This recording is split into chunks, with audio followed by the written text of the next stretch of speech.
My interest in explaining this mystical science of the pineal gland is really thinking of the pineal gland as the brain's radio receiver. And it can only be activated through a certain process. When this latent system switches on, the arousal that's created is energy moving from the body right up into the brain. And that energy rushes all the way up into the pineal gland. The moment that happens, the brain goes into what's called gamma brainwave patterns. They're having a full-on sensory experience without their senses. And whatever's going on between their ears, the vision that they're having, they're not visualizing. It's happening to them. And the person now is literally in a whole nother world. They're in another dimension. That's why the pineal gland is called the third eye, because it's a profound vision. Once the autonomic nervous system switches on and it goes into gamma brainwave patterns, that radio receiver has tiny little calcite crystals, stacked rhombohedrons that are on top of each other.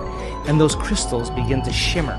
They begin to oscillate. And now the radio receiver is activated. And when the brain latches on to a frequency, the pineal gland acts as a transducer.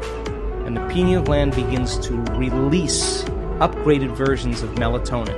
Melatonin already causes us to dream, but now you're going to really dream. It already causes us to relax, but now you're going to make a benzodiazepine. You are going to chill way out. You are no longer going to be in survival. Melatonin is already an antioxidant, but you're going to make two of the most powerful antioxidants known to man.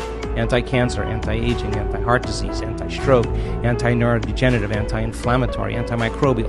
And then you make that one amazing chemical called dimethyltryptamine. And that begins to switch on. And what happens is you no longer move through space to experience time. You move through times.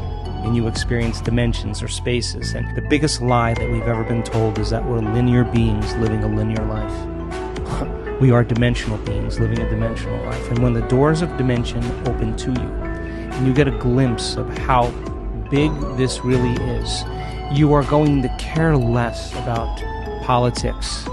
You're going to care less about who's famous and who isn't, because you're going to realize you're all of that and more. We have people that have switched this system, this latent system on, and they have a greater understanding of who they really are.